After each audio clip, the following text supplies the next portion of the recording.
हेरेर तिनको आधारमा करिब हामीले कतिपय विषयमा हामीले के भनेका छौँ भने दुग्धजन्य पदार्थहरू, त्यसपछि गएर केही हामीले चाहिँ तरकारीहरू, अब यी धेरै त्यस्ता विषयहरू छन्। कतिपयलाई हामीले 3 वर्षभित्रै आत्मनिर्भर बनाउन सक्छौँ यदि हामीले चाहिँ इच्छाशक्तिका साथ लाग्यौँ भने। कतिपय विषयहरू हामीले चाहिँ 5 देखि 7 वर्षभित्रमा आत्मनिर्भर हुन सक्ने मात्रै होइन, हामीले निर्यात पनि गर्न सक्छौँ। आयात मात्रै होइन, अहिलेसम्म हामीले कृषिजन्य वस्तु धेरै जसो बाहिर मुलुकबाट आयात गरेका छौँ। जम्मा एउटा त्यस्तो अन्डालाई लिन सक्छौँ हामी आत्मनिर्भर, एउटा अन्डामा हामी आत्मनिर्भर छौँ भन्न सकेका छौँ। अरू कुनै पनि त्यस्तो विषय छैन जो हाम्रो बाहिरबाट आउँदैन। त्यसकारण हामीले के भनेका छौँ भने कृषिमा साँच्चै एउटा राम्रो योजनाका साथ हामी अगाडि बढ्न सक्यौँ भने केही विषयहरूलाई हामी 3 वर्षभित्र पनि केही त्यस्ता कृषिजन्य पदार्थहरू 3 वर्षदेखि उता हामी आयात गर्न देशले नपाउने गरिकनै हामी प्रतिबन्ध लगाइदिँदा पनि हुन्छ। मेरो त त्यो सोच के हो भने केहीमा यदि प्रधानमन्त्रीज्यूसँग र हाम्रो मन्त्रीमण्डलभित्र पनि एकरूपता कायम गर्न सकियो छलफलमा भने केही त्यस्ता वस्तुहरूमा सरकारले नै आयातमा बन्द गरिदिनुपर्छ कि अहिलेदेखि 2 वर्षपछि हामीले लसुन यो देशमा खरिद्ने छैनौँ भन्न त हामी सक्छौँ नि। त्यसो हो भने मात्रै बल्ल जनताले पनि के सोच्छ भने 2 वर्षपछि म चाहिँ कमसेकम 2 वर्षभित्र म त्यो लसुनमा आत्मनिर्भर हुन पर्दो रहेछ भन्ने उसले आत्मबोध गर्छ। त्यसकारण अहिले हामीले त्यो योजना नारामा मात्रै सीमित गरेर हुँदैन, हामी ठोस योजना दिन सक्नुपर्छ भन्ने अर्थमा म कमसेकम मैले यो कुरा राखेकै छु।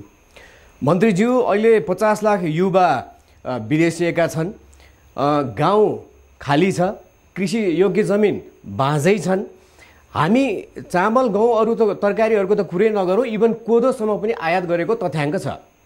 अब हामी यो अवस्थामा हरेक सरकारले कृषि क्षेत्रमा मनज्ञ बजेट पनि राख्ने छुट्टी विनियोजन गर्ने गरेको छ, कृषि क्षेत्रलाई प्राथमिकता पनि राख्ने गरेको छ। तर हामी अहिले कोदोसम्म आयात गर्छौँ। अब यो आधारमा अहिलेको यो वर्ष पनि आर्थिक वृद्धिमा कृषि क्षेत्रको चाहिँ योगदान अलिकति घट्ला जस्तो भन्ने कुरा आइरहेको छ। राष्ट्र ब्याङ्कको पछिल्लो तथ्याङ्कले पनि कृषि क्षेत्रले गर्दाखेरि अलिकति आर्थिक वृद्धि नै कम होला जस्तो भने यो वर्ष भनेपछि अबको 3 वर्षमा हामी कसरी आत्मनिर्भर हुन्छौँ त? अझै आधार त स्पष्ट देखिएन। होइन, मैले ठिक हो, यहाँले राख्नुभएको कुरा एकदम सही छ। पहिलो कुरा, हाम्रो जुन जनशक्ति र खास गरेर युवा शक्ति बाहिरिएको छ, यसको लागि युवा मैत्री कृषि योजना हामीलाई चाहियो, अथवा युवालाई आकर्षित गर्ने त्यस्तो परियोजना हामीले निर्माण गर्न सक्नुपर्छ कि उनीहरूलाई अहिले नजाऊ विदेश भनेर हुँदैन। उनीहरूले विदेशमा भन्दा यहीँ राम्रोसँग काम गर्न पाउने वातावरण हामीलाई चाहियो। त्यसको लागि हामीसँग एकीकृत प्लान चाहिन्छ। मलाई अपरेसन हेऱ्यौँ पनि सकिन्छ होइन। हामीले फेरि एउटा विषय समात्ने र अन्यलाई छोड्ने गऱ्यौँ भने मलाई लाग्छ कृषिमा पनि एकाध कतिपय त्यस्ता कृषिजन्य पदार्थहरू त हामी अगाडि सारौँ त्यसको योजना, तर आत्मनिर्भर हुने कुरा हुन सक्दैन। 3 देखि 5 वर्षमा त मलाई लाग्छ तपाईँले चामल, कोदोको कुरा गर्नुभयो, दाल भात तरकारी, ल दाल भात तरकारी 1 वर्षमा हामीले करिब 1 देखि 2 वर्षमा राम्रो योजना भयो र बजेटको कुरा गर्दा पर्याप्त बजेट छैन। यहाँले भन्नुभयो कृषि प्रधान देशमा बजेटको जुन अहिले अनुपात छ त्यो हेर्दा चाहिँ बजेट त अपर्याप्त नै छ। जे होस्, तर पनि फेरि यसै बजेटलाई केन्द्रमा राखेर हेर्दा पनि अहिले उत्पादन घट्दो त होइन, तर त्यो विगतको तुलनामा केही कमजोर देखिएको भन्ने आँकडाहरू त केही छन्, तर त्यो पनि होइन। अहिले पनि कृषिको क्षेत्र कमजोर छैन। केही विषयमा त हामी आगामी 2-3 वर्षमा 3टा विषयमा हामी चाहिँ आत्मनिर्भर हुने आँकडाहरू अहिले पनि देखिन्छन्, तर त्यो होइन। हामीले गर्न खोजेको के हो भने अलिकति अहिले वातावरण मिलेको छ र सरकार पनि स्थिर सरकार छ, समृद्धिको नारा छ, राजनीतिक पार्टीहरू एउटै ठाउँमा छ, त्यसले गर्दा यो सम्भव छ भन्ने अर्थमा लिनुपर्छ र त्यसको नेतृत्व गर्न सक्नुपर्छ भन्ने अर्थमा मैले यसलाई एउटा दृढ इच्छा शक्तिमा उठाएको विषय हो। मन्त्रीज्यू, अब यहाँले युवा शक्तिकै कुरा गर्नुभयो। युवा शक्तिको कुरा गर्नुपर्दा जस्तो सशस्त्र यो 10 वर्षीय युद्ध थियो, त्यो बेलामा युवा शक्तिहरू धेरै पलायन भए, त्यो बेलामा कृषि क्षेत्रमा पनि धेरै ह्रास आयो, हामी सबैलाई थाहा भएको कुरा हो। त्यो बेलामा यो सशस्त्र युद्धको बेलामा बाटोघाटोको सुविधाहरू, धेरै पुलहरू पनि पड्काइए, सुविधा भएन। अहिले जुम्लाको स्याउ ल्याउन, ठाउँ ठाउँको कुराहरू ल्याउन बाटोघाटोको पनि असुविधा छ। 10 वर्षमा भएको यो क्षतिलाई रिकभर गर्न त अझै धेरै टाइम लाग्ला। त्यो बेलामा यहाँ पनि कमान्डर भएर काम गरिसक्नु भएको छ। यसको लागि केही क्षतिपूर्तिको लागि अझै त्योभन्दा बढी लानुको लागि के योगदान यहाँले के सम्झिनु भएको छ, के गर्छु भन्ने सोच्नु भएको छ? होइन, अब 10 वर्षको द्वन्द्वका केही राजनीतिक फाइदा होलान्, केही व्यवहारिक घाटाहरू होलान्, त्यो म पनि मान्दछु।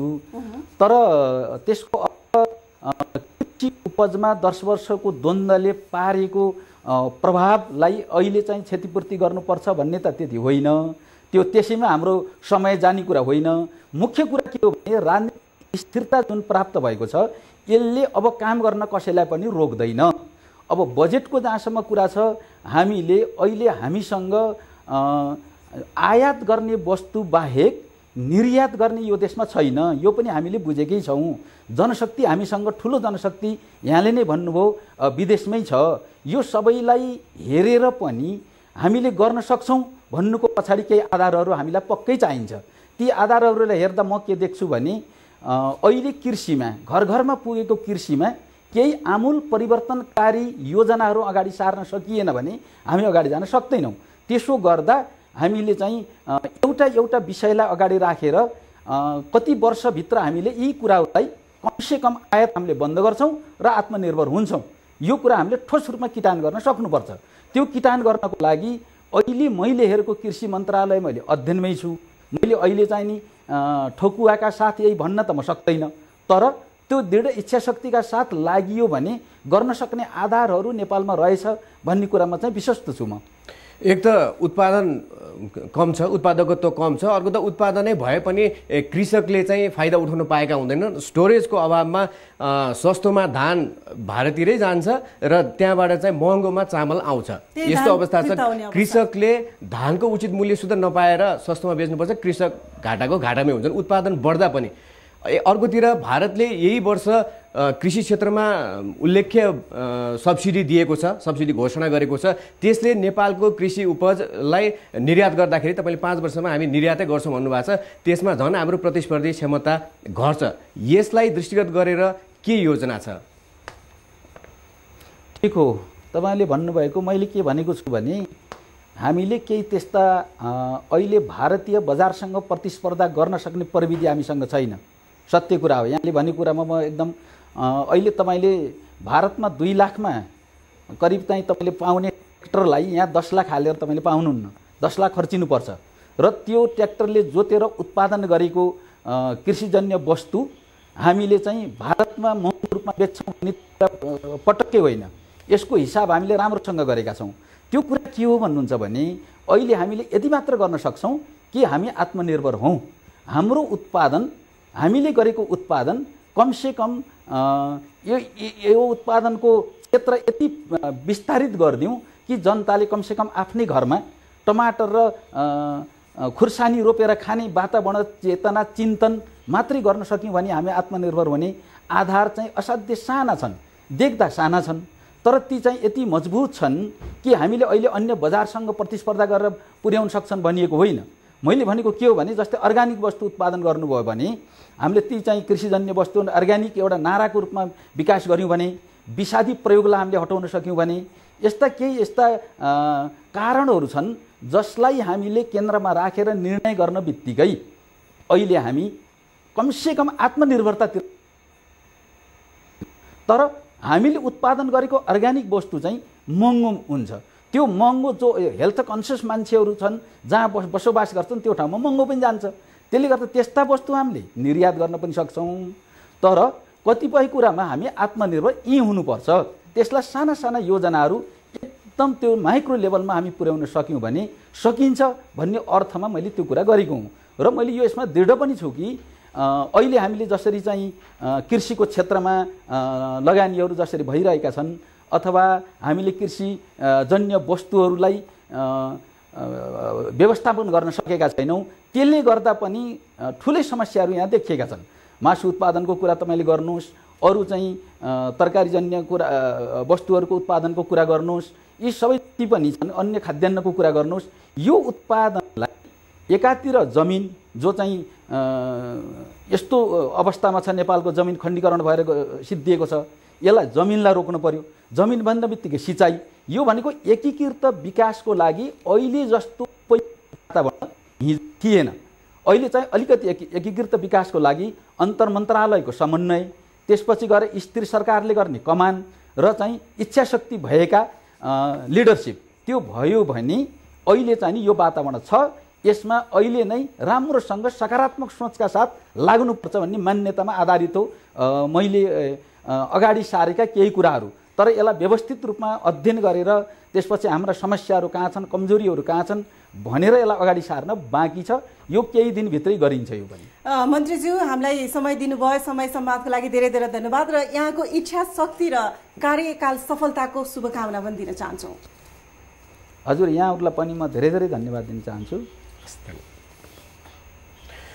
उहाँ हुनुहुन्थ्यो कृषि, भूमि व्यवस्था तथा सहकारी मन्त्री चक्रपाणी खनाल। हामी